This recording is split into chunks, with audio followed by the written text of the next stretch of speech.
আসসালামু আলাইকুম বন্ধুরা, এই ড্রয়িংটা আমরা ওপর থেকে শুরু করব। দেখতে পাচ্ছেন পেন্সিলটা নিয়ে এটা যদি অর্ধেক হয় তার একটু উপরে নিয়ে এইভাবে একটা ভাঁজ করব। আবার এখান থেকে এইভাবে করে একই রকম করে আরেকটা ভাঁজ করব। এর মাঝে অর্ধবৃত্ত করব। সোজা করে একটা দাগ দেওয়ার চেষ্টা করব এখান থেকে এভাবে।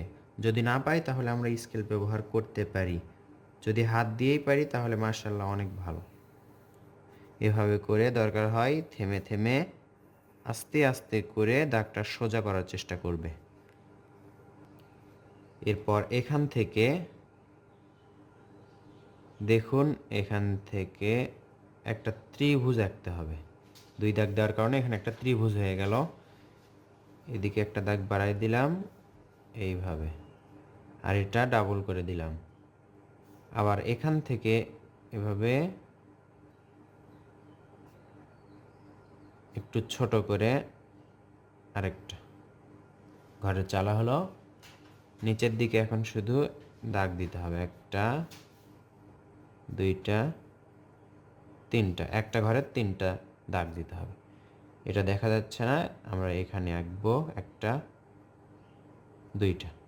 তাহলে এখন এটা এটার সাথে লেগে দিতে হবে এবং এটা একটু বাঁকা করে উপর দিকে তুলে দিতে হবে। আবার এটা এখানে আনতে হবে, এটা এখন বাঁকা করে উপর দিকে। এই দাগ থেকেই, যে দাগ উপরে আছে সেই দাগ থেকেই নিচের দিকে দুইটা দাগ টেনে এভাবে লেগে দিব। এটা কি হলো? জানালা। আবার এখানেই ছোট্ট করে একটা দরজা, এই পাশে আবার জানালা, এই পাশে আবার ছোট্ট করে দরজা। একই রকম করে আমরা এই পাশেও আসব। এই পাশে এসে এখান থেকে, এই তো এখান থেকে সোজা করে একটা দাগ টানবো এবং এভাবে এটার সাথে লেগে দিব। এখান থেকে নিচের দিকে টানবো, এটা সোজা করব। এই তো শেষ। মাঝে একটা দরজা এবং পাশে একটা জানালা। এখন আমাদের কাজ কি? কাজটা হচ্ছে এটা একটু বাড়াই নিব, এইভাবে বাড়াই নিয়ে এই তো আবার এখান থেকে এটা লেগে দিব এই সোজা বরাবর। দেখুন, এই সোজা বরাবর এত দূর পর্যন্ত, অর্থাৎ এটা একটু ভাঁজ করে, একটু সোজা করে এইভাবে ভাঁজ করে এত দূর পর্যন্ত নিয়ে এসে এই বরাবর সোজা রাখবো। সোজা রেখে একটু ঢেউ ঢেউ করলেও হবে। আবার এখান থেকে এইভাবে। তাহলে দেখুন, দুইটা পাহাড়, সূর্য, দুই পাশে ঘর বাড়ি। এটা হচ্ছে পাড়ের ওপর ঘর বাড়ি, আর এর মাঝে হচ্ছে নদী। ওপরের কাজগুলো আমরা আগে সারবো এবং পরে নিচের দিকে করব। এই ওপরে আমরা গাছপালা দিব, এখান থেকে নিচের দিকে আসবে।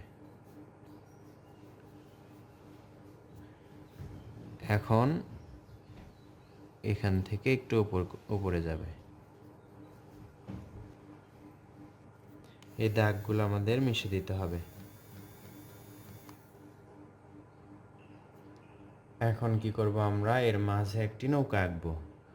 নৌকাটা কঠিন করে আঁকবো না, সহজ করে আঁকবো। একটু ভাঁজ করে, একেবারে বেশি না কিন্তু, একটু ভাঁজ করে এভাবে একটা দাগ দিব। এখান থেকে একটা দাগ, এখান থেকে একটা দাগ। আর এটা করব এভাবে ঢেউ ঢেউ করে, নিচে দুই একটা ঢেউ। শেষ। এরপর এখান থেকে এরকম, এই তো নৌকাটা এভাবে রাখবো। মানুষ বা পালতোলা এরকম কোনো কিছু আঁকার প্রয়োজন নেই, এটা হচ্ছে ছোট রাখবে, এজন্য এটুকুই যথেষ্ট। তো বন্ধুরা, এই ভিডিওতে বা এই দৃশ্যতে আমরা এখন রং করব। দেখব রং করার পর অনেক সুন্দর লাগছে। এই দৃশ্যতে আমরা প্যাস্টেল রং করব। প্রথমে ওপর দিক থেকে শুরু করব। আর ওপর দিক থেকে আমরা হলুদ রং, আকাশে হলুদ রং করছি, পুরো আকাশটাই একেবারে হলুদ। হলুদ রং করার পর আমরা এখন সূর্যতে কমলা রং করব, গাঢ় কমলা রং, দেখতে অনেক সুন্দর লাগবে। এরপর আমরা এই সূর্যরশ্মিগুলো 4B পেন্সিল দিয়ে করছি, যে কোনো পেন্সিল দিয়ে করা যাবে। এখন আকাশে দু একটি পাখি, উড়ন্ত পাখি যদি সহজে দেওয়া যায় সুন্দর লাগবে, দিলাম। এরপর দেখতে পাচ্ছেন হালকা বেগুনি রং, এই হালকা বেগুনি রংটা আমরা পাহাড়ে করব। পাহাড়ে এই রং করার ফলে পাহাড়টা দেখতে অনেক সুন্দর লাগবে। আপনারা চাইলে সবুজ রঙও করতে পারেন পাহাড়ে, অথবা হালকা সবুজ রংটাও করতে পারেন পাহাড়ে। দুই পাহাড়ে আমরা হালকা বেগুনি রং করলাম। পাহাড়ের নিচে যেগুলো গাছপালা আছে সেগুলোতে আমরা হালকা সবুজ বা টিয়া রংটা করছি, যেটা ঘাসের রং বলা যায়, সে রংটা করলাম।